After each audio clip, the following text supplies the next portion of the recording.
Good morning, everybody. This is Todd with the Forex Nitty Gritty Insiders daily video. Hope you had a great weekend, great holiday yesterday here in the U.S. Took some time to relax and enjoy what is going on in your life.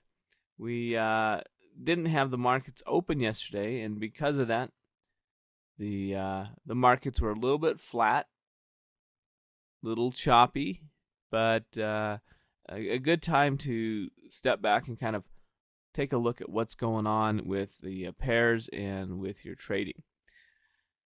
So I want to begin this week taking a look at what's happening with the daily charts, the longer term direction of things, so that we can maybe get a better perspective of what's going on. So the first thing that we want to do is be able to identify the trend that is going on. And in order to do that, we need to be able to have a set of rules that can help us determine where it's going or where the momentum is going. It can be as simple as drawing a line connecting areas that are considered highs or lows, whatever the case may be.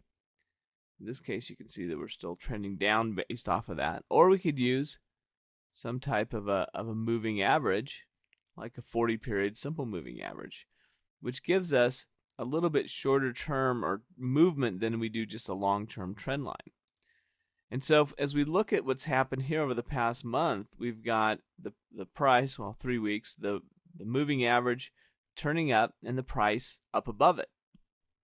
And so that would indicate to us that the trend is currently moving up.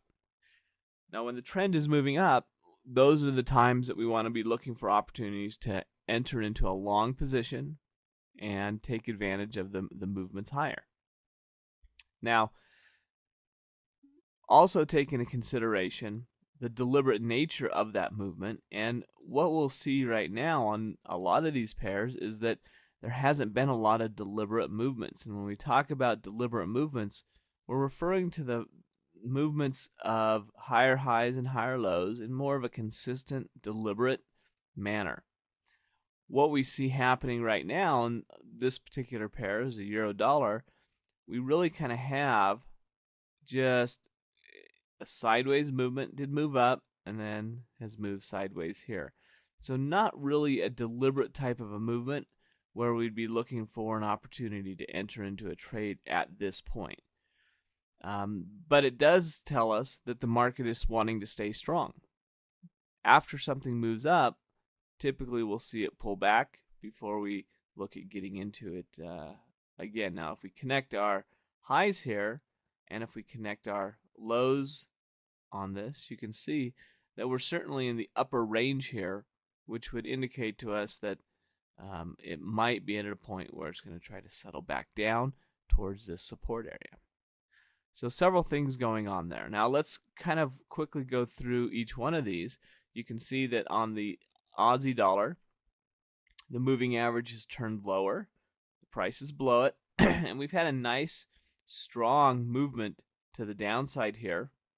And it's back to a point where we might see a little bit of a movement back up again. And when we talk about patterns that the prices move in, we know that those patterns are that it goes up and down and up and down and up and down. And so after something has gone down, we're going to look for it to go up. Now, how far it goes or how low it goes on that pullback, we don't know.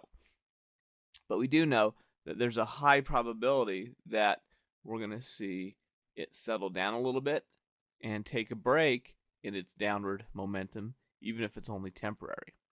So some strong downward momentum on the Aussie dollar, really uncorrelated to what we're seeing happening on the pound dollar here and the euro dollar, where they're both moving up in a strong uptrend. Kind of getting towards some resistance here at the pound dollar, on the pound dollar here. Again, up towards the top part of our channel, looking for a possible pullback. The US Japanese yen, we're kind of sitting on the support area. Did break up, came right back down. Really choppy, really hard movements here. Not very deliberate there. Same thing with the US Swiss franc, not a lot of deliberate movements. US CAD, just kind of chopping sideways here. So right now, the market overall on the longer term charts are a bit non-deliberate in their movements. Now, if we were to go down to an hourly chart or a different time period, 5-minute, whatever, we might find that that deliberate movement has come back into play. And you can see here that we have seen it kind of move down like this. So take some time to review that and focus in on the time that you are trading. So if you're trading a 5-minute, what is a trend there, or the hour, and then look for opportunities to trade that simple trading method in the direction of that trend.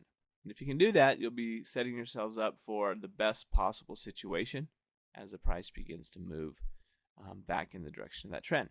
So with that, we'll wrap it up for today. Have a great rest of the day, and we'll be back tomorrow to take a look at what happens in the markets. Have a great day. Thanks.